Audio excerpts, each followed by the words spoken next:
Convido você a abrir a sua Bíblia em Atos no capítulo 20. Atos 20. Vamos fazer a leitura de Atos capítulo 20, verso 17 em diante. A palavra de Deus diz assim: de Mileto, Paulo enviou uma mensagem a Éfeso, pedindo aos presbíteros da igreja que se encontrassem com ele. E quando chegaram, Paulo lhes disse: vocês sabem como me conduzi entre vocês em todo o tempo, desde o primeiro dia em que entrei na província da Ásia, servindo o Senhor com toda a humildade, com lágrimas e com provações que me sobrevieram pelas ciladas dos judeus. Vocês sabem que jamais deixei de anunciar o que fosse proveitoso e de ensinar isso a vocês publicamente e também de casa em casa, testemunhando tanto a judeus como a gregos o arrependimento para com Deus e a fé em nosso Senhor Jesus Cristo. E agora, impelido pelo Espírito, vou para Jerusalém, não sabendo o que ali vai me acontecer, exceto que o Espírito Santo, de cidade em cidade, me assegura que prisões e sofrimento estão à minha espera. Porém, em nada considero a vida preciosa para mim mesmo, desde que eu complete a minha carreira e o ministério que recebi do Senhor Jesus para testemunhar o evangelho da graça de Deus. E agora eu sei que todos vocês em cujo meio passei pregando o reino, não mais verão meu rosto. Portanto, no dia de hoje, testifico diante de vocês que estou limpo do sangue de todos, porque jamais deixei de lhes anunciar todo o plano de Deus. Cuidem de vocês mesmos e de todo o rebanho no qual o Espírito Santo os colocou como bispos, para pastorearem a igreja de Deus, a qual ele comprou com seu próprio sangue. Eu sei que, depois da minha partida, aparecerão no meio de vocês lobos vorazes, que não pouparão o rebanho, e que até mesmo entre vocês se levantarão homens, falando coisas pervertidas, para arrastar os discípulos para si. Portanto, vigiem, lembrando que durante 3 anos, noite e dia, não cessei de admoestar com lágrimas cada um de vocês. Agora, pois, eu os entrego aos cuidados de Deus e à palavra da sua graça, que tem poder para edificá-los e dar herança entre todos os que são santificados. De ninguém cobicei prata, nem ouro, nem roupas. Vocês mesmos sabem que estas minhas mãos serviram para o que era necessário, a mim e aos que estavam comigo. Em tudo tenho mostrado a vocês que, trabalhando assim, é preciso socorrer os necessitados e lembrar das palavras do próprio Senhor Jesus: mais bem-aventurado é dar do que receber. Tendo dito isto, ajoelhando-se, Paulo orou com todos eles. Então houve grande pranto entre todos, e abraçando Paulo, o beijavam, entristecidos, especialmente pela palavra que ele tinha dito, que não mais veriam o seu rosto, e eles o acompanharam até o navio. Vamos orar ao Senhor, pedindo a orientação do Espírito Santo nessa hora. Senhor, nós estamos diante de Ti nessa noite, estamos diante da Tua santa palavra, cujas nossas vidas foram por elas transformadas, cujo por elas, como diz a Tua Escritura, o Senhor gerou vida em nós. E mais uma vez pedimos que nessa noite o Teu Santo Espírito, que realiza aquilo que os nossos olhos não podem ver, nos nossos íntimos, que nos confronta, nos consola, nos exorta e muda o nosso interior. Uma vez mais pedimos o Teu favor nessa noite. Fala conosco, Senhor, fala com a Sua igreja, a igreja de Deus, a igreja comprada com o precioso sangue de Cristo, a igreja regida pelo Santo Espírito de Deus, nós clamamos a Ti, em nome de Jesus, amém e amém. Pode se assentar, irmãos. Meus irmãos, o apóstolo Paulo está fazendo um discurso de despedida da igreja de Éfeso. Ele não está em Éfeso, porque como nós vemos no relato do capítulo 19, Paulo já estava se despedindo dessa igreja da qual, como nós vimos nesse texto que nós lemos, ele ficou 3 anos do seu ministério naquele local. É a igreja que Paulo gastou mais tempo pregando, ensinando, como os próprios verbos aparecem nesse texto, ensinando, pregando, testemunhando. O que Paulo fez ali foi o trabalho de um pastor. Ele admoestou, ele ensinou essa igreja a viver conforme a palavra de Deus e nada mais. Paulo, nesse momento, depois desses 3 anos, acontece um avivamento nessa igreja. Muitos se convertem, abandonam os ídolos, abandonam seus pecados, e de acordo com o relato de Atos capítulo 19, aquela situação abala a economia da cidade de Éfeso, e as pessoas querem matar o apóstolo Paulo. E naquele momento, então, Paulo espera, conforme inicia o capítulo 20 desse livro, o tumulto que foi gerado cessar. Então ele entende que chegou a hora dele partir dessa cidade. E segundo o texto de Atos capítulo 20, verso 16, vai mostrar para nós que Paulo parte dessa cidade de Éfeso, e ele vai visitando muitas igrejas com o objetivo de ir para Jerusalém. Ele queria pegar a festa do Pentecostes, para que ele pudesse então encontrar os seus compatriotas, os seus irmãos judeus, para fazer aquilo que ele vem fazendo no decorrer da sua vida: apresentar Cristo Jesus para todas as pessoas, judeus, gregos, como ele mesmo disse nesse texto, que ele pregou e ele anunciou para judeus e gregos. Então Paulo quer ir para Jerusalém. Paulo também vai para Jerusalém porque ele quer levar as ofertas dos pobres, dos necessitados. Porque como nós vemos na igreja de Coríntios, quando ele escreve, ele fala de uma terrível fome que assolou essa nação. Então Paulo recomenda que todas as igrejas juntem as suas ofertas para que ele pudesse recolher e levar lá para acudir os necessitados.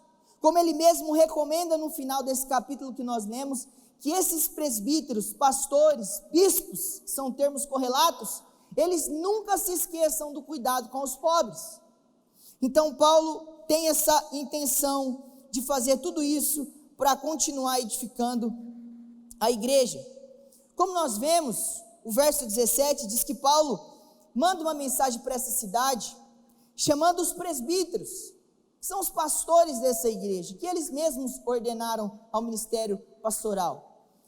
Paulo vai usar o termo bispo também, mais à frente nesse capítulo, e ele também vai dizer que esses presbíteros e bispos estão pastoreando, que é um termo também que aparece no Novo Testamento, como o próprio Pedro vai usar em 2 Pedro capítulo 5, falando que nós devemos pastorear o rebanho de Deus, e ali segue-se diversas recomendações depois.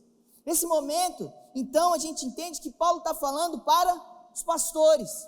Mas mais do que isso, quando Lucas registra essas palavras, ele não tinha intenção simplesmente que os pastores conhecessem aquilo que está aqui registrado. Mas isso foi registrado, que todos nós, a igreja de Deus, daquele tempo, de agora, aprendesse aquilo que Deus quer nos ensinar por meio desse texto. E com base no próprio exemplo, porque você vai perceber no verso 18, Paulo vai dizer assim, ó: vocês sabem como me conduzi entre vocês o tempo todo, desde o primeiro dia que entrei na província da Ásia. E aí lá no verso 35, ele vai dizer assim: em tudo tenho mostrado a vocês. O que Paulo está fazendo aqui nesse texto, e Lucas registra para nós nesse discurso, é mostrando o exemplo da sua própria vida como alguém que ele mesmo já se autoproclamou, que imita Jesus Cristo. Paulo está descrevendo para nós aqui, não as marcas de um pastor somente, não as marcas de um presbítero, mas Paulo está recomendando nesse texto, está mostrando para nós, da maneira como nós analisaremos esse texto hoje, as características de um servo de Jesus Cristo. É isso que Paulo quer mostrar para nós, assim como ele mesmo já disse para os coríntios: sejam meus imitadores, como eu também sou de Cristo. A única coisa que Paulo queria era simplesmente seguir os passos de Jesus. Inclusive, nós não temos tempo para isso, mas Paulo, os estudiosos vão encontrar diversas semelhanças nesse último discurso de Paulo com o discurso de Jesus antes da sua partida para a crucificação e morte, mostrando que Paulo tenciona até nessas coisas imitar o Senhor, e ele está disposto a entregar a sua própria vida. Ele está disposto a imitar o nosso grande mestre, como o próprio Jesus já anunciou em Mateus capítulo 20 e 28, que ele não veio para ser servido, mas ele veio então para servir. Então, baseado nesse próprio exemplo, Paulo quer mostrar para essa igreja, Paulo quer mostrar para nós, que assim que ele esteve, que foi assim que ele andou no meio dessas pessoas, como um servo do Senhor, como um mordomo da igreja, como alguém que simplesmente queria servir o seu povo. E é nessa perspectiva que hoje eu gostaria de destacar com vocês algumas características do servo de Cristo. Lembrando, Paulo está falando com líderes, mas essas características, elas se repetem em toda a Escritura, como sendo exigida para todo o povo de Deus. Então Deus está falando com todos nós que estamos presentes aqui nessa noite. E conforme nós fomos analisando essas características, eu gostaria que você, a cada ponto, fizesse um autoexame. Está dando um pouco de microfonia aqui, o microfone. Você fizesse então um autoexame e que você então olhasse para a sua própria vida. A primeira característica que a gente encontra aí, está no próprio verso 18. Deixe sua Bíblia aberta. Está no próprio verso 19, quando Paulo vai dizer que ele esteve servindo ao Senhor, mais uma vez ressaltando essa questão de estar sendo um servo de Cristo. Ele vai dizer, servindo ao Senhor com toda humildade. Então a primeira coisa que Paulo quer ressaltar para nós é que o servo do Senhor, ele serve a Deus com toda humildade. E o que significa isso? Em termos claros e objetivos, Paulo estava falando como aquele que tem todo o direito de ter todos os benefícios possíveis dessa igreja, como aquele que era o apóstolo enviado do Senhor Jesus perante esse povo. Mas Paulo estava querendo enfatizar uma coisa que ele vai dizer mais lá na frente no capítulo, que ele simplesmente abriu mão de receber esses benefícios dessa igreja, e aqui possivelmente se trata de um salário para esse apóstolo. Ele vai dizer que ele esteve humildemente perante essas pessoas, abrindo mão da sua posição, agindo com moderação, mesmo tendo direitos, ele abriu mão dos seus direitos, ele não reivindicou esses direitos para si. E essa mesma palavra que Paulo usa para expressar essa humildade que ele se proclama para si mesmo, é a palavra uma palavra semelhante que ele utiliza lá em Filipenses, no capítulo 2, quando Paulo vai falar com a igreja de Filipos, e ele vai dizer para essa igreja que Cristo Jesus, ele teve não somente um sentimento, mas uma atitude de humildade. A palavra ali no grego é frônesis, que nenhuma tradução da Bíblia consegue traduzir ela perfeitamente, porque ela significa tanto sentimento como atitude.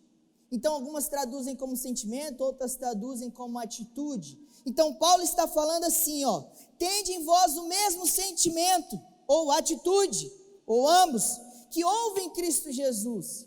E aí essa palavra sentimento é muito semelhante a essa que Paulo usa aqui, para se referir a si mesmo.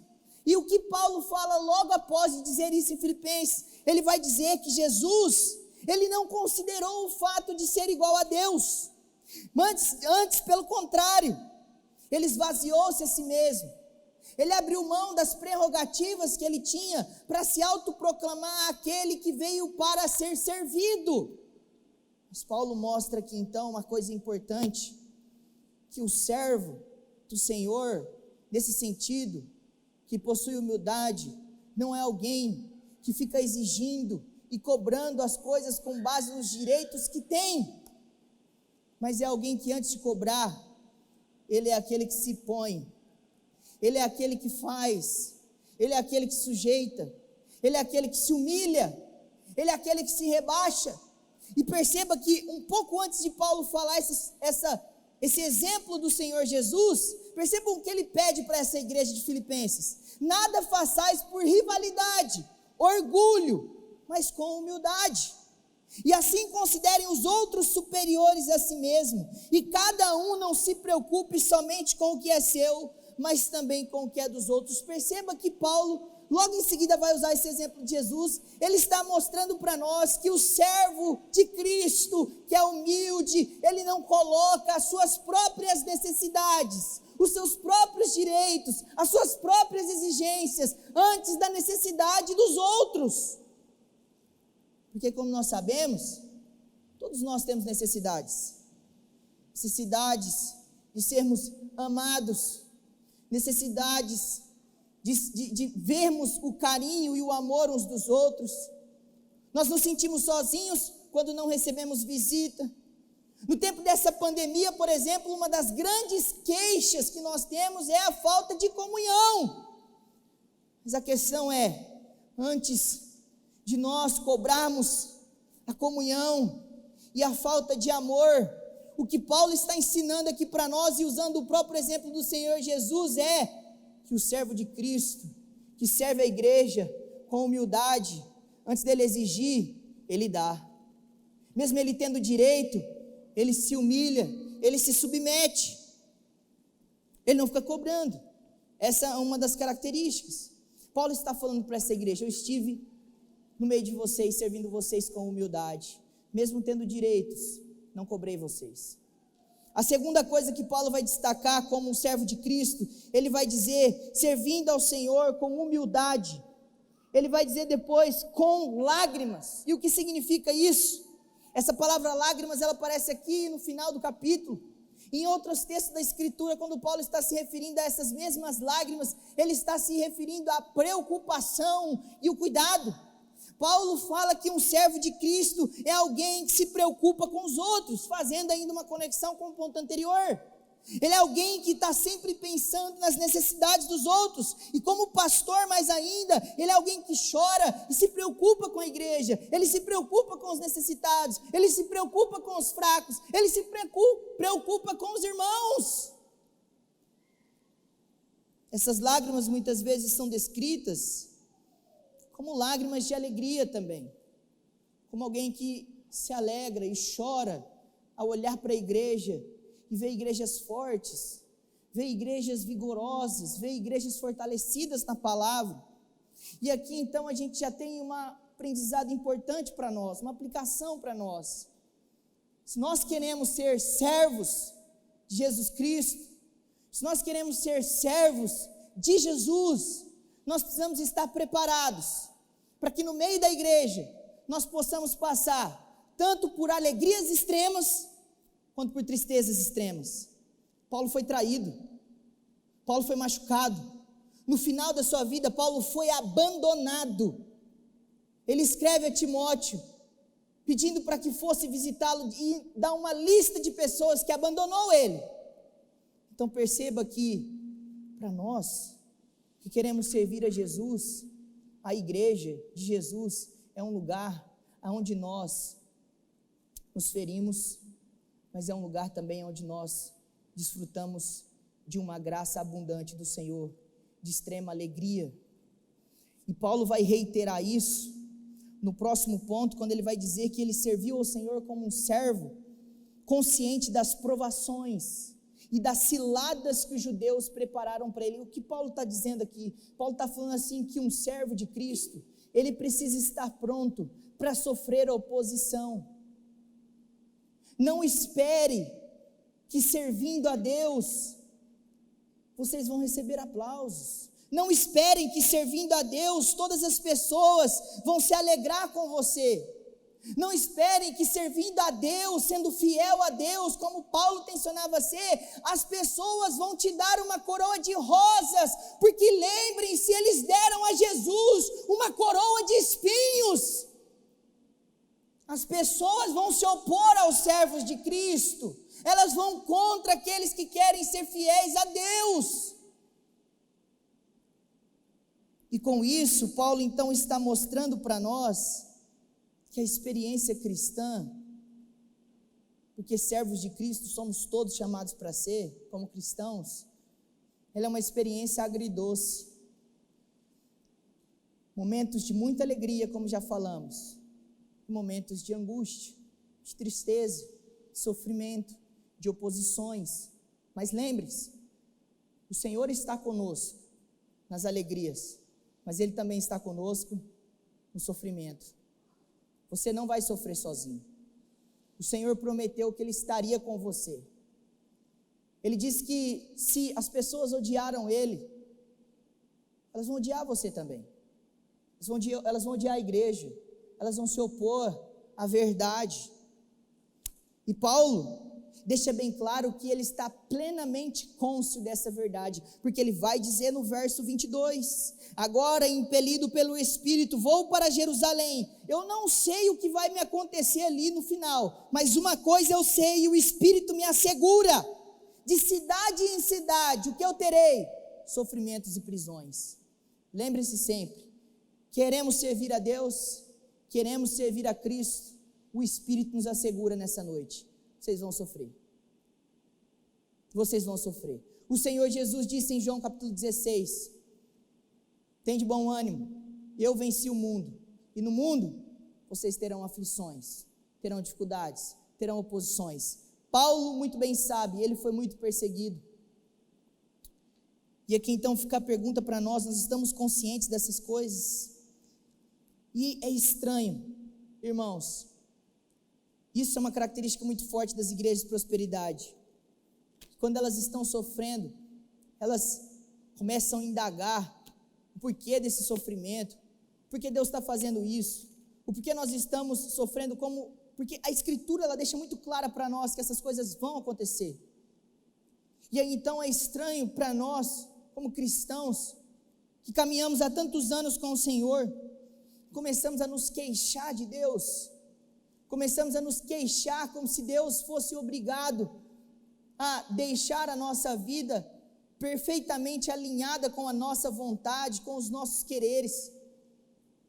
Mas percebam que na Escritura, a Bíblia manda para nós nos queixarmos somente de uma coisa, como o livro de Lamentações vai dizer, do que se queixa o homem, do que reclama, lembrando que Jeremias está escrevendo para um povo que está sofrendo a disciplina de Deus, e então Jeremias fala, do que se queixa o homem, que se queixe dos seus próprios pecados. É isso que nós temos que nos queixar diante de Deus, é sobre os nossos pecados que nós devemos chorar e lamentar, não das coisas que Deus traz. Lembrando que Jó, quando teve tudo tirado da sua vida, ele diz, eu tenho o bem de Deus, não vou ter o mal. Então se nós temos que queixar de alguma coisa, que nos queixemos dos nossos pecados. Em quarto lugar, além de humildade, além de lágrimas e provações, o servo de Deus, no meio de tantas coisas como essas, ele não é omisso na pregação do Evangelho. Quantos de nós, quando estamos sofrendo, ou quando não estamos sofrendo, não proclamamos a verdade de Deus para as pessoas que precisam ouvir o Evangelho? Paulo vai dizer repetidamente, por 3 vezes nesse capítulo, você pode perceber no verso 20, no verso 27 e no verso 31, Paulo vai dizer, jamais deixei de anunciar, nunca deixei de admoestar vocês. E Paulo vai falar que esse anúncio e essa admoestação, ela foi fiel ao Evangelho, porque Paulo não falou nada mais além do arrependimento para com Deus e a fé no Senhor Jesus Cristo, como ele vai dizer que ele não deixou de pregar em todos os lugares, publicamente, de casa em casa, ele vai dizer nesse texto, mostrando para nós, que Paulo era alguém, que não gostava de perder oportunidades para pregar o Evangelho. Lembre-se, ele não está falando somente para pastores, Lucas está registrando isso para nós. Nós perdemos as oportunidades para pregar o Evangelho. Paulo tinha uma consciência em relação à pregação. Ele tinha um pensamento muito forte em relação à sua obrigação como pregador, como cristão, como servo de Cristo. Ele vai dizer em 1 Coríntios capítulo 9, se eu anuncio o evangelho, eu não tenho do que me gloriar, pois sobre mim pesa essa obrigação, porque ai de mim se eu não pregar o evangelho, ai de mim se eu não falar para as pessoas, para todos que estão à minha volta, de Cristo. Ele vai recomendar para Timóteo, prega, insta, insiste, em tempo, fora de tempo, quer oportuno, quer não, exorta, repreende, corrige, com toda a paciência e doutrina, prega o evangelho. Não é só para pastores, irmãos, é para nós, igreja. Paulo tinha um senso de não perder as oportunidades e um senso de obrigação e urgência para pregar o evangelho para as pessoas. E quando eu me lembro dessa urgência que Paulo está falando aqui, essa necessidade extrema de colocar a pregação do evangelho como uma prioridade, eu lembro de uma história de um homem chamado John Harper. John Harper foi um escocês que morava em Londres, e aos 14 anos, vindo de uma família cristã, ele se converte ao evangelho. Então, trabalhando arduamente, pregando durante a noite, ele se torna um evangelista nato, porque ele não entendia a possibilidade de conhecer a Cristo e não apresentar a Cristo para as pessoas. E John Harper, ele se casa, ele tem filhos, ele se torna pastor em tempo integral, e com o tempo ele vai e abre sua própria igreja, e com 25 membros ele começa, e ao final da sua vida essa igreja tinha 500 membros.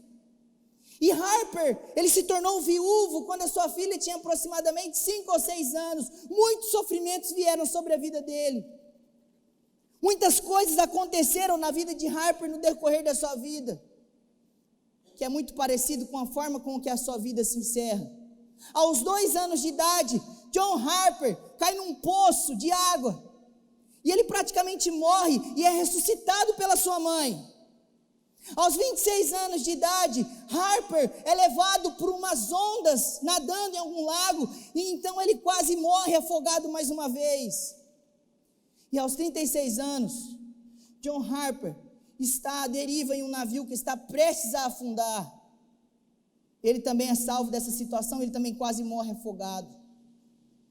E tempo depois, por ele ser esse homem que se preocupava muito com a pregação do evangelho, como servo de Cristo, ele não via outra possibilidade senão anunciar Cristo para as pessoas.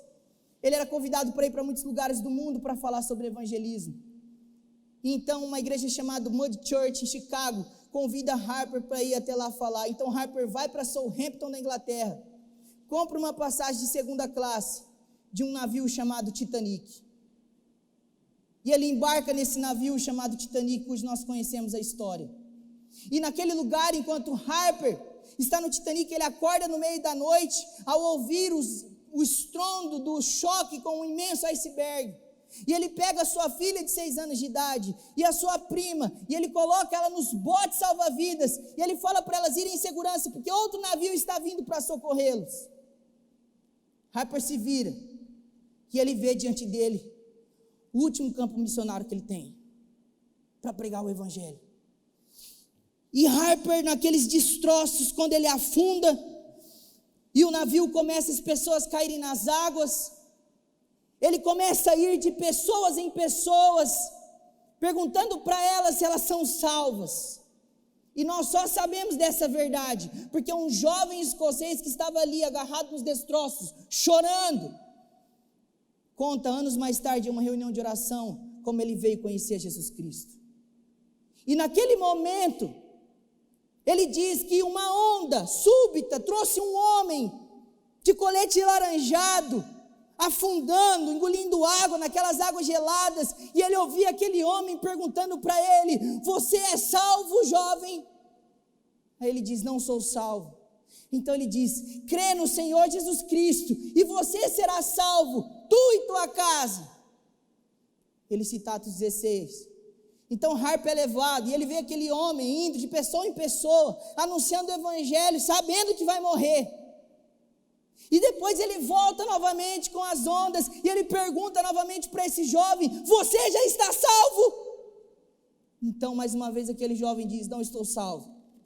Então Harper tira o seu colete, entrega para ele, fala assim: você precisa mais desse colete do que eu. Harper afunda naquelas águas, morre afogado de hipotermia, mas aquele jovem, naquele momento ele diz, naquele momento, eu me agarrei a Cristo, eu clamei por Ele, por socorro, por salvação, e aquele homem foi salvo. Perceba o compromisso desse homem, John Harper, que nos envergonha nessa noite, quando nós nem estamos afogando, quando nós estamos no conforto das nossas vidas, e passamos diariamente pelos perdidos, no banco, no mercado, na academia, nas ruas, nos lazeres, e nós nem sequer perguntamos para eles: você conhece Jesus Cristo? Paulo tinha esse senso de urgência. Como servo de Cristo, ele anunciava o Evangelho, ele não via outra opção, assim como Harper via em todos os momentos a oportunidade de pregar o Evangelho, porque ele entendia claramente que ele é como um mendigo que sabe onde tem pão, e ele é como alguém que está no deserto e sabe onde tem água, e ele se recusa a ficar quieto, e ele prega o Evangelho para as pessoas como servo de Cristo. Nós pregamos o Evangelho, nós estamos perdendo as nossas oportunidades. E aí então Paulo fala outra coisa no verso 24, uma característica dos servos de Deus: ele é alguém que coloca os seus dons, e a igreja, e o amor pela obra acima dos seus próprios interesses. Ele coloca o serviço a Deus como uma grande prioridade. Porque ele vai dizer no verso 24, ele diz assim: porém, em nada considero a vida preciosa para mim mesmo. Paulo está decidido a ir para Jerusalém, sabendo que ele vai sofrer todas essas coisas, e ele está dizendo para essa igreja: a minha vida não é preciosa, a minha vida não é mais importante, a minha vida não é maior que a igreja, a minha vida não é maior que a necessidade do tempo presente. Paulo era consciente de que Deus deu dons para ele, e que ele não ia enterrar os seus dons, que ele não ia enterrar os seus talentos, mas ele ia cumprir o ministério que o Senhor Jesus deu para ele. E adivinha, o ministério da pregação é para toda a igreja. Todos nós temos a obrigação, pesa sobre nós a obrigação de pregar o Evangelho, de edificar a igreja com os dons que Deus nos deu. Todas as vezes que nós que recebemos dons de Deus, e nós sabemos que recebemos, e nós não usamos esses dons ou para evangelizar os perdidos como Paulo fazia, ou para edificar o povo de Deus, nós estamos falando que as nossas vidas são mais preciosas para nós do que cumprir o chamado que Deus nos deu. Todas as vezes que nós preservamos, seja por preguiça, seja por medo, seja por procrastinação, nós estamos dizendo para Jesus: a minha vida é mais importante do que cumprir o ministério que o Senhor me deu. Deus te deu dons, você está enterrando os seus dons? Você está guardando eles, ou você está servindo a igreja com os seus dons? Paulo mostra que ele tinha um amor abnegado, não era um amor próprio. Hoje em dia nós ouvimos que o amor próprio é a maior de todas as virtudes. Mentira, Satanás disse isso.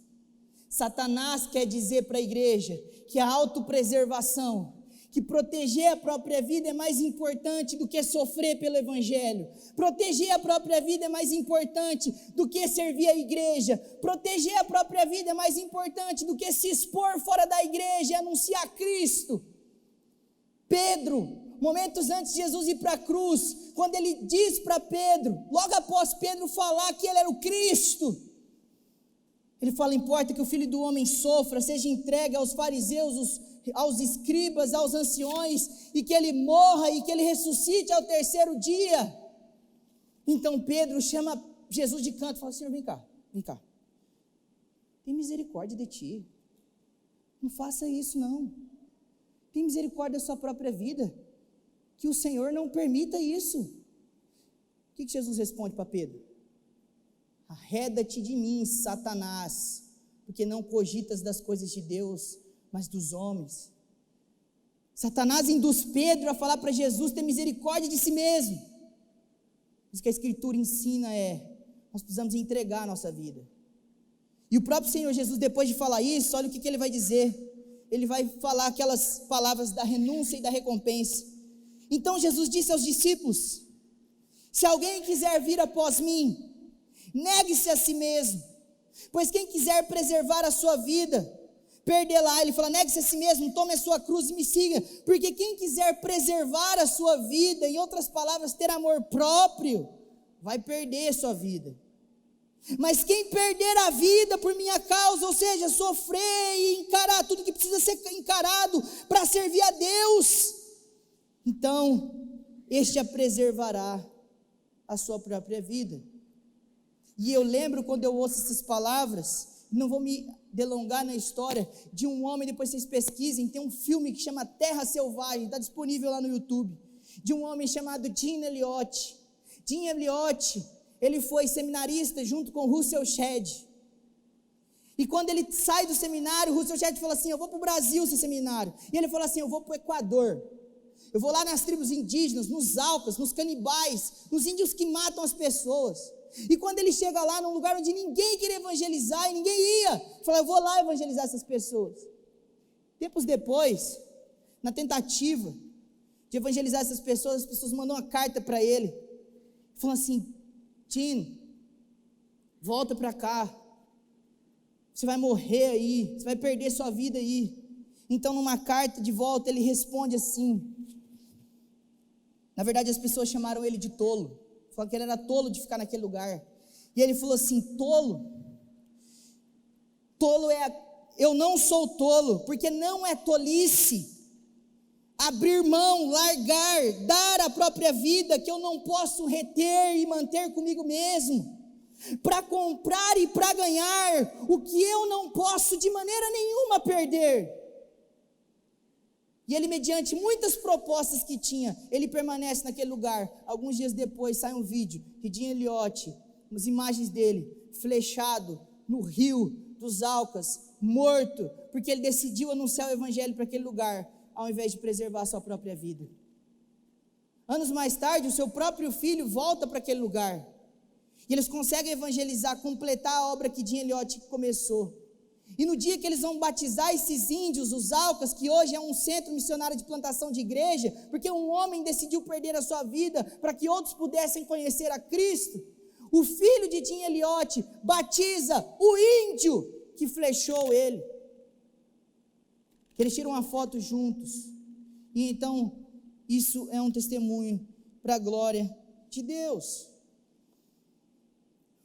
Que tipo de compromisso nós temos com a obra de Deus, com a igreja, com a evangelização dos perdidos? Qual o nosso compromisso? Além disso, o servo de Deus, ele é alguém que cuida, servo de Cristo. Perceba no verso 28 a 32, Paulo vai dizer para esses irmãos que ele já está indo embora, de que ele está limpo do sangue dessas pessoas, é do verso 25 em diante. Ele vai dizer: eu estou limpo do sangue de vocês, porque eu anunciei tudo que eu tinha que anunciar aqui.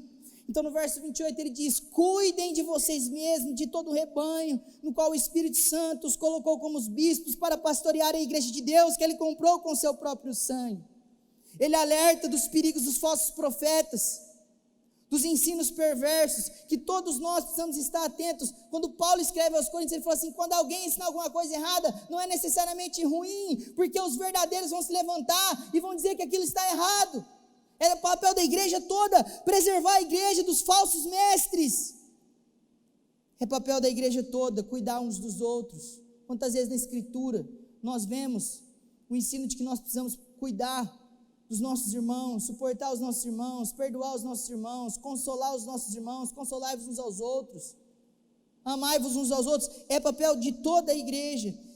Paulo vai dizer isso, que nós precisamos cuidar uns dos outros. E por quê?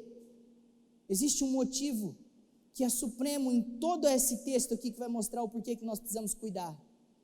Porque o próprio Deus ele está envolvido no cuidado da igreja. A igreja não é um clube social, não é uma agência de amigos qualquer. A igreja é o povo que foi comprado com o sangue de Cristo, o sangue precioso de Jesus. Paulo vai usar essas referências para dizer que a igreja é de Deus e que é o Espírito Santo quem coloca as pessoas para cuidar e pastorear da igreja, mas que ela também foi comprada com o próprio sangue do Senhor Jesus. O que nós vemos aqui em toda a Escritura é que Deus está completamente envolvido com o cuidado da igreja, e ele vai dizer no verso 32, que ele entrega a igreja aos cuidados de Deus, que vai reinar sobre essa igreja por meio da sua palavra, que edifica, que nos dá herança pelo Senhor e que nos santifica no Senhor. No verso 32 ele vai dizer isso. Então perceba essa expressão tão importante. Richard Baxter, um pastor puritano, que é modelo para todos nós, comentando Atos 20, 28, ele vai dizer assim: ouçamos então esses argumentos de Cristo toda vez que sentimos que estamos ficando insensíveis com os outros e descuidados. Ele vai dizer: morri por eles, e vocês não vão olhar por eles? Valiam eles o meu sangue, eles então não valem o seu trabalho? Desci dos céus para a terra, para buscar e salvar aquele que estava perdido, e vocês não vão até a casa ao lado, até a próxima rua, até o próximo bairro, para procurá-los? Quão pequeno é o vosso trabalho e condescendência comparado ao meu. Eu me rebaixei a esse ponto, mas é vossa honra serdes assim empregados meus. Aqui vale um ponto: servir a Cristo não é um favor prestado para as pessoas que aqui estão. Servir a Cristo é uma honra. Alguns de nós muitas vezes têm a percepção ou o pensamento equivocado de que quando nós servimos a igreja, de que quando nós servimos alguém, de que quando nós servimos a um irmão, nós estamos prestando um favor a eles. É uma honra servir, é um privilégio, é um grande prazer. Mas perceba que Baxter vai continuar e vai falar uma outra coisa importante: sofri e fiz tanto pela salvação deles, e desejava fazer de vós mesmos meus cooperadores, e recusais o pouco que estás em vossas mãos. Baxter está falando assim: vocês recusam a bênção de poder servir, de poder entregar os dons que eu mesmo dei. Lembrando que Paulo vai dizer em Coríntios que os dons não foram dados para nós mesmos, mas foram dados para a edificação da igreja. Ou seja, o que Deus te deu não é para você, é para a igreja. Se Deus te deu um dom, é para ser usado na igreja. Ele não é seu, ele é do corpo, ele é da igreja, ele é dos irmãos.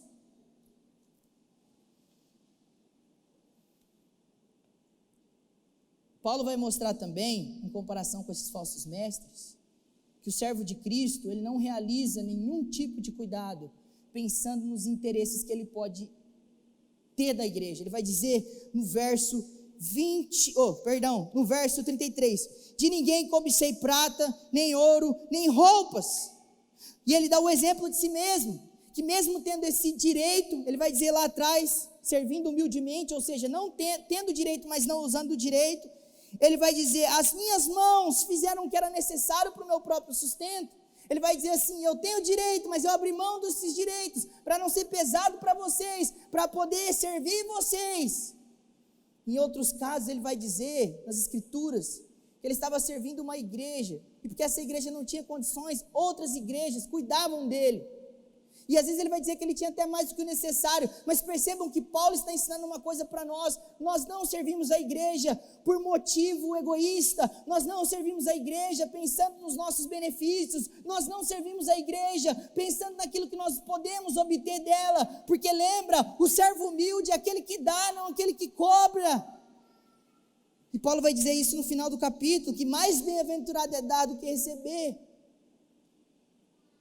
E muitas vezes nós só queremos receber, nós não queremos dar. Nós queremos amor, mas não queremos dar amor. Nós queremos receber cuidado, mas nós não queremos cuidado. Nós queremos ser procurados pelos irmãos, mas nós não queremos procurar os irmãos. Nós queremos ser lembrados para as comunhões, mas nós não lembramos de ninguém.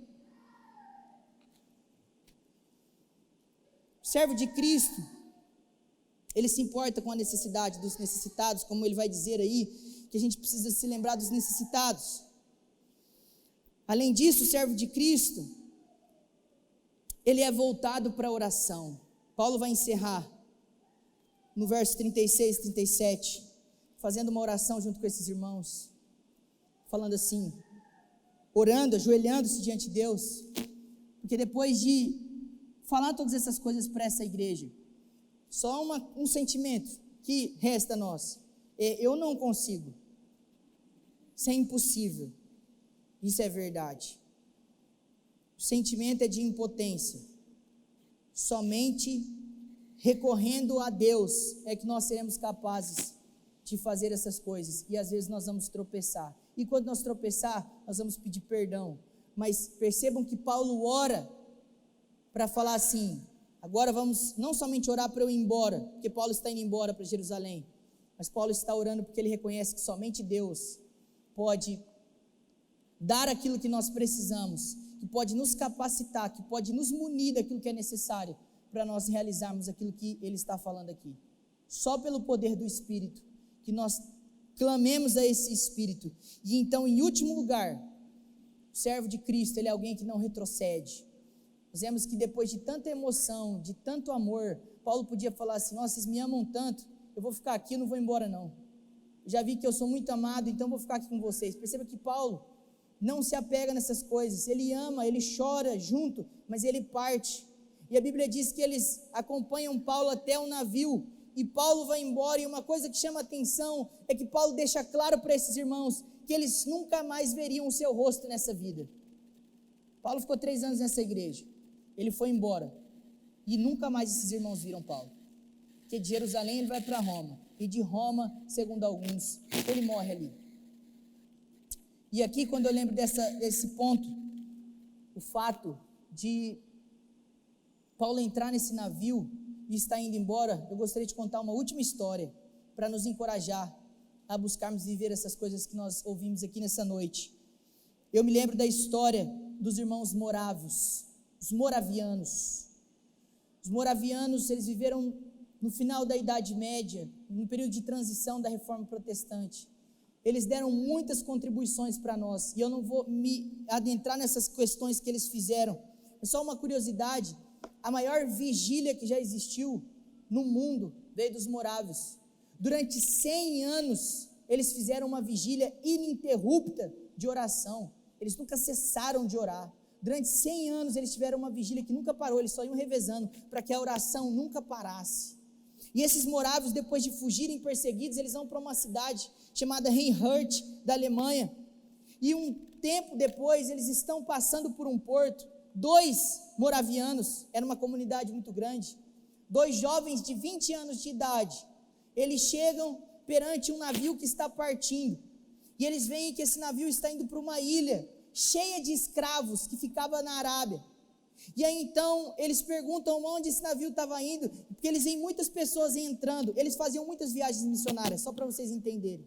Segundo alguns, John Wesley se converteu quando um navio estava prestes a naufragar, e ele viu os irmãos morávios cantando em um cômodo do navio, felizes pela possibilidade de encontrarem Cristo naquele mesmo dia.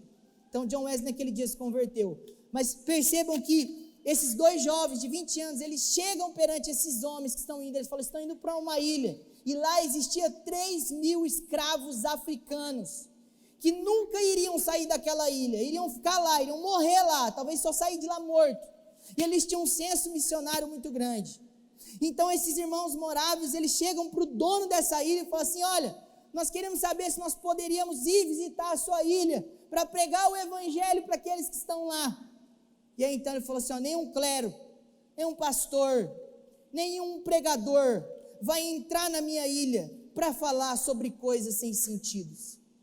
E aí então esses jovens saem, eles pensam, e aí então ele chega para esses homens e fala assim, e se nós nos vendêssemos como escravo para você, para nós irmos para até essa ilha e pregarmos para esses 3.000 africanos que estão lá? Então esse homem falou assim: eu não vou custear a passagem de vocês, e se vocês forem para lá, eu lhes asseguro que vocês nunca mais vão sair de lá. Então esses dois jovens, eles chegam, negociam a sua venda, com o dinheiro da sua venda, eles pagam a sua viagem para ir para essa ilha. E quando as suas famílias vão até o porto se despedir deles, algumas pessoas perguntam quando eles estão entrando no navio: por que vocês estão fazendo isso tão novos? Vocês nunca mais vão ver sua família. Então eles levantam a mão e eles declaram um lema que era dos moravianos: para que o cordeiro receba a recompensa dos seus sacrifícios por meio das nossas vidas. E eles foram embora. E lá naquele lugar, eles nunca mais voltaram. Não se sabe que tipo de fruto Deus deu, mas eles tinham um campo de 3.000 pessoas para eles pregarem o evangelho, na esperança de que houvesse salvação ali. Eles abriram mão da sua vida, com 20 anos de idade, para que aquelas pessoas que nunca iam sair de lá e nunca iriam ouvir o evangelho, pudessem ter uma oportunidade de conhecerem a Jesus.